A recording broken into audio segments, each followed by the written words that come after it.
Perkenalkan, saya Jenny Maridana Dardab. Saya dari kelas 11 MIPA 3. Nah, di sini kita akan membahas mengenai mekanisme transportasi zat melalui membran plasma.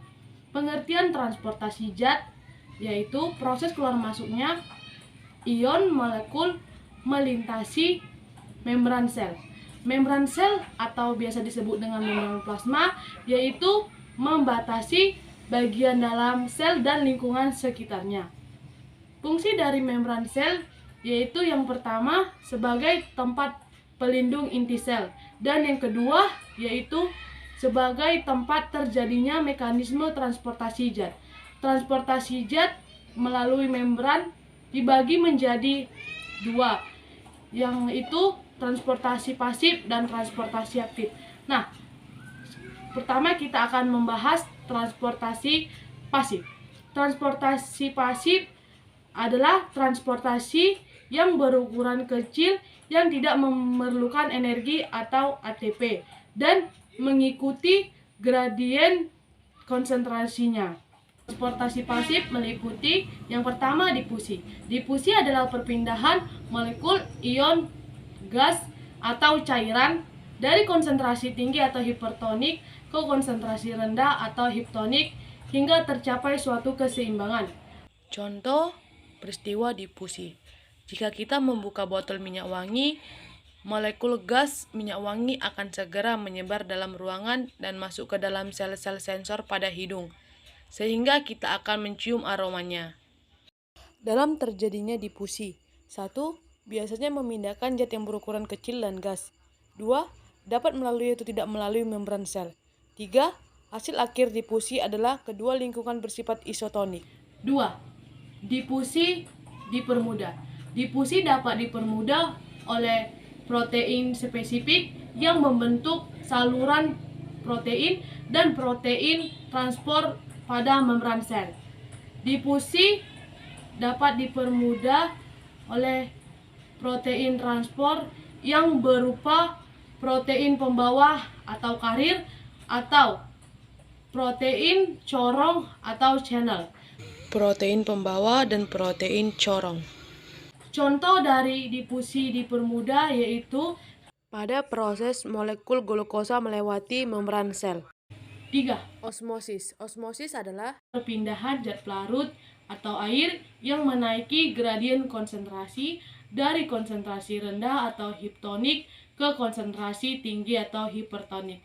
Dalam terjadinya osmosis, yang pertama memindahkan zat pelarut berupa air, yang kedua melalui membran selektif permeabel sel, yang ketiga hasil dari osmosis adalah lingkungan isonik.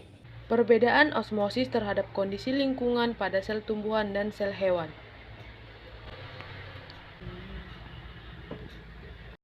Mekanisme sirkulasi air pada tubuh ikan, air tawar, dan air laut juga termasuk osmosis air. Nah, selanjutnya kita akan membahas mengenai bagian B, yaitu transport aktif. Transport aktif adalah transport molekul yang berukuran besar yang memerlukan energi. Energi yang dibutuhkan berupa ATP atau adenosin trifosfat. Transport aktif meliputi yang pertama pompa ion. Pompa ion yaitu terjadi karena adanya beda potensial membran. Contohnya pompa ion natrium dan kalium pada sel saraf sewaktu menghantarkan impuls. Proses pompa ion. A. Pengikatan ion natrium dari dalam pada protein memicu fosforilasi ATP. B. Fosforilasi ATP menghasilkan gugus fosfat yang mengubah bentuk protein. C. Ion natrium dari dalam dipompa keluar dan ion kalium dari luar diikat. D. Pengikatan ion kalium memicu pelepasan gugus fosfat sehingga bentuk protein kembali ke awal.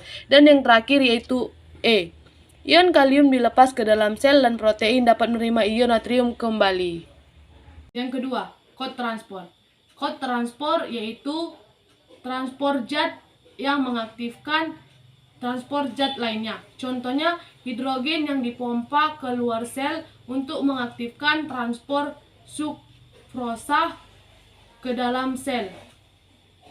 Macam-macam kode transport. A.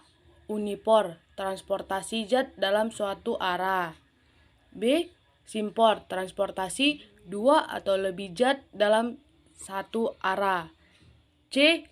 Antipor, transportasi dua atau lebih zat yang berlawanan arah.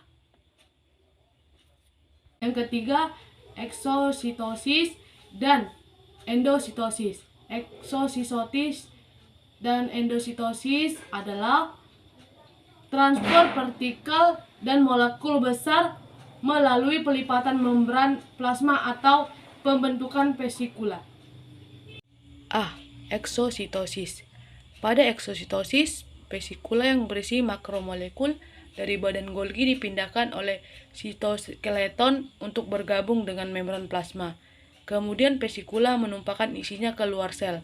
Eksositosis dilakukan oleh sel-sel sekretori, misalnya sel pankreas yang menyekresikan hormon insulin ke dalam darah dan vesikula yang mengeluarkan karbohidrat untuk proses pembentukan dinding sel tumbuhan. B. Endositosis. Pada endositosis, makromolekul dikelilingi oleh membran plasma yang melipat membentuk vesikula. Kemudian vesikula tersebut masuk ke dalam sel. Endositosis pada sel hewan meliputi peristiwa-peristiwa berikut. A. Fagositosis.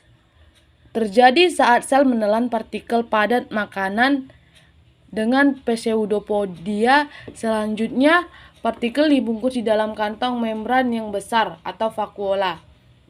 B. Pinositosis. Terjadi saat fluida ekstraseluler masuk ke dalam lipatan membran plasma yang membentuk vesikula kecil. C. Endositosis yang diperantai reseptor. Terjadi saat fluida ekstraseluler terikat pada reseptor spesifik yang berkumpul pada lubang yang dilapisi protein pada membran plasma, kemudian membentuk vesikula.